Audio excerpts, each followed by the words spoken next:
Grit by Angela Duckworth is a psychological examination of the concept of grit, a combination of passion and perseverance.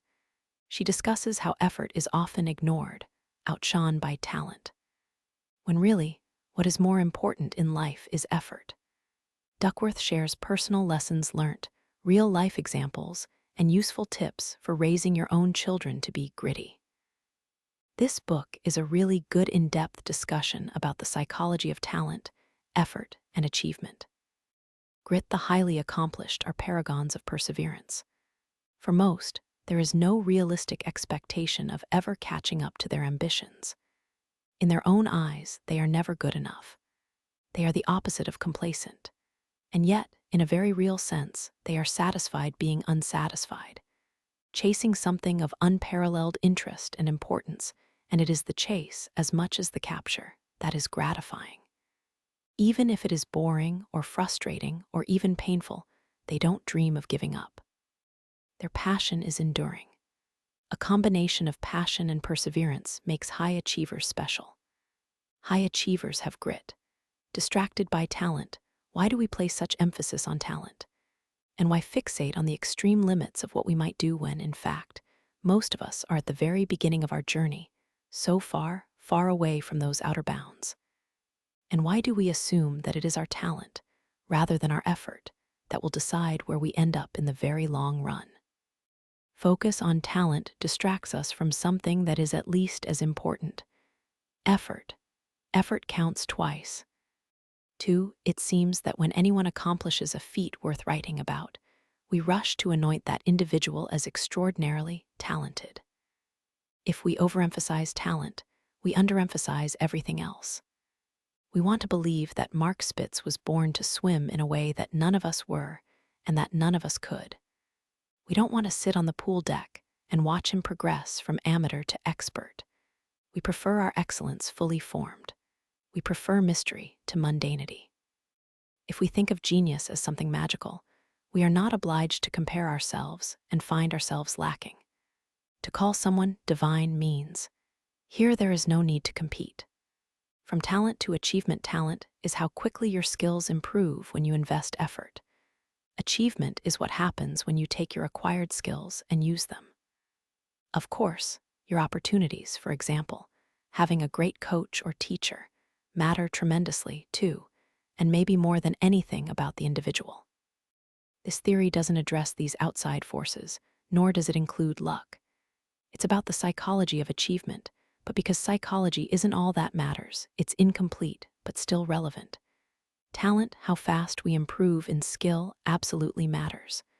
But effort factors into the calculations twice, not once. Effort builds skill. At the very same time, effort makes skill productive. When it comes to how we fare in the marathon of life, effort counts tremendously. The exercise example: about 40% of people who buy home exercise equipment later say they ended up using it less than they'd expected. How hard we push ourselves in a given workout matters, of course, but the bigger impediment to progress is that sometimes we stop working out altogether. As any coach or athlete will tell you, consistency of effort over the long run is everything. How often do people start down a path and then give up on it entirely? How many treadmills are gathering dust in basements across the country? Too many of us, it seems, quit what we start far too early and far too often. Even more than the effort a gritty person puts in on a single day, what matters is that they wake up the next day, and the next, ready to get on that treadmill and keep going. Strivers, someone twice as talented but half as hardworking as another person, might reach the same level of skill, but still produce dramatically less over time. This is because as strivers are improving in skill, they are also employing that skill to make pots, write books, direct movies, give concerts. If the quality and quantity of those pots, books, movies, and concerts are what count, then the striver who equals the person who is a natural in skill by working harder will, in the long run, accomplish more. Talent and skill, the separation of talent and skill, is one of the greatest misunderstood concepts for people who are trying to excel, who have dreams, who want to do things. Talent you have naturally. Skill is only developed by hours and hours and hours of beating on your craft. Skill is not the same thing as achievement, either.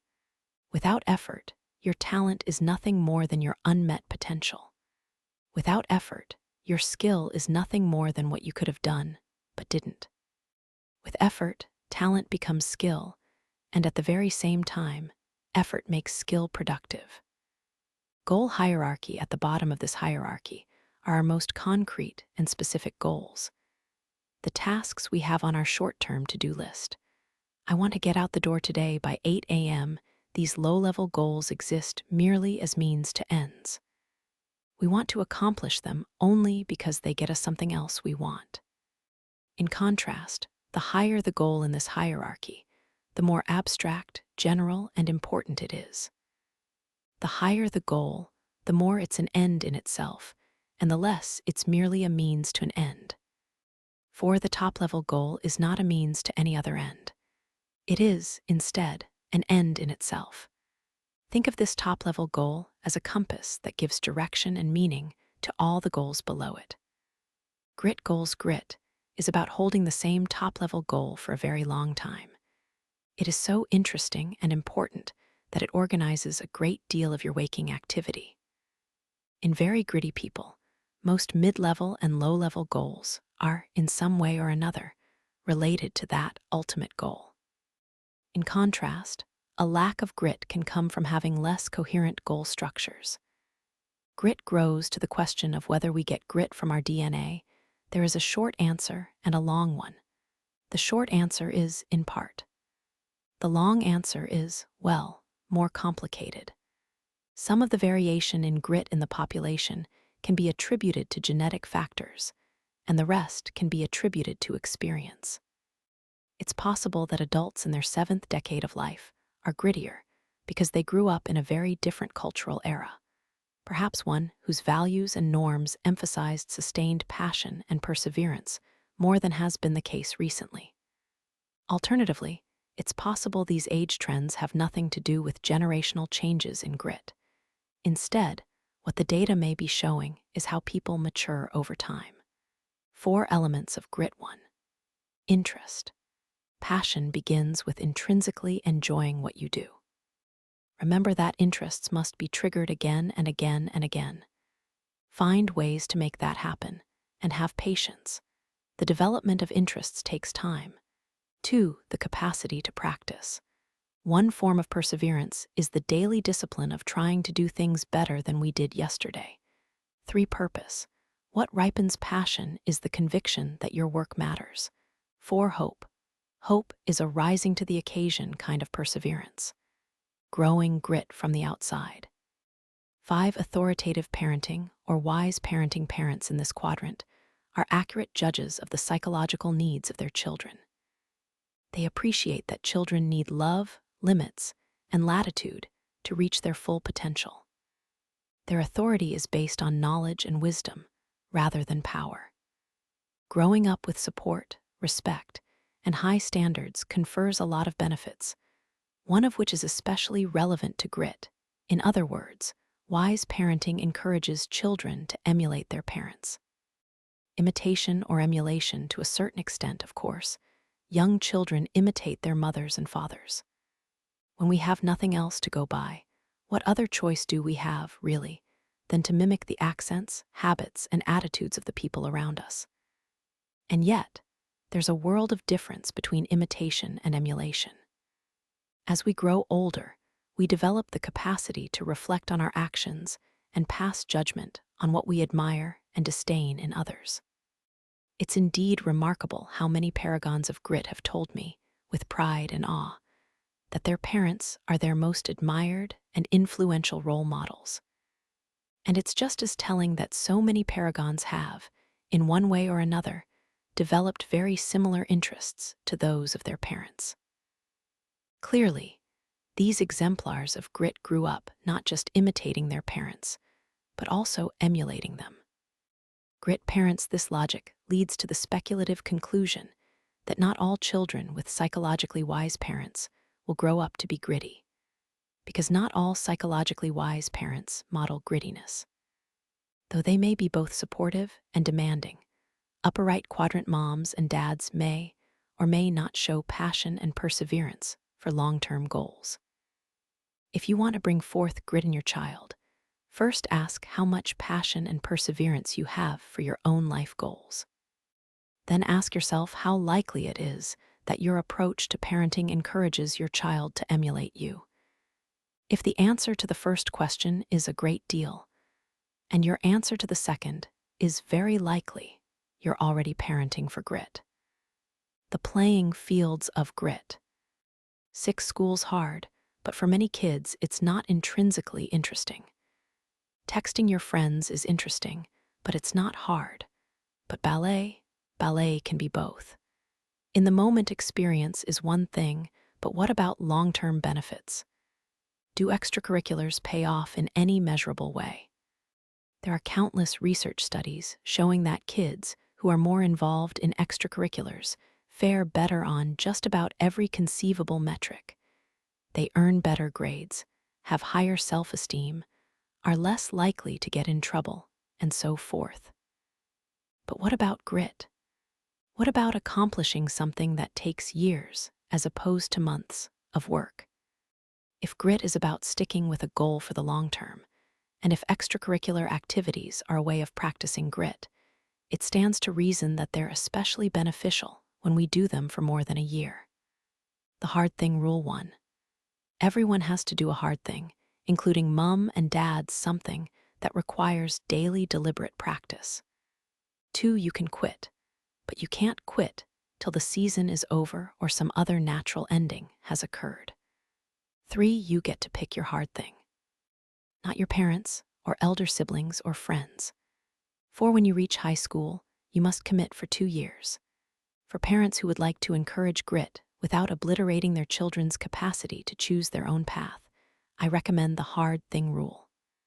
A culture of grit, whether we realize it or not, the culture in which we live and with which we identify, powerfully shapes just about every aspect of our being. At its core, a culture is defined by the shared norms and values of a group of people. The bottom line on culture and grit is, if you want to be grittier, find a gritty culture and join it. If you're a leader and you want the people in your organization to be grittier, create a gritty culture. Influence in the long run, culture has the power to shape our identity. Over time and under the right circumstances, the norms and values of the group to which we belong become our own. We internalize them. We carry them with us. The way we do things around here, and why eventually becomes the way I do things, and why. 7. Vision. If you create a vision for yourself and stick with it, you can make amazing things happen in your life. Once you have done the work to create the clear vision, it is the discipline and effort to maintain that vision that can make it all come true. The two go hand in hand. The moment you've created that vision, you're on your way, but it's the diligence with which you stick to that vision that allows you to get there. Conclusion: what we accomplish in the marathon of life depends tremendously on our grit, our passion and perseverance for long-term goals. An obsession with talent distracts us from that simple truth. On your own, you can cultivate your own grit from the inside out. You can cultivate interests, develop an habit of daily practice, and work on a purpose beyond yourself. You can also grow your grit from the outside in. Parents, coaches, teachers, bosses, mentors, friends, developing your personal grit depends critically on other people. To be gritty is to keep putting one foot in front of the other. To be gritty is to hold fast to an interesting and purposeful goal. To be gritty is to invest, day after week after year, in challenging practice. To be gritty is to fall down 7 times and rise 8.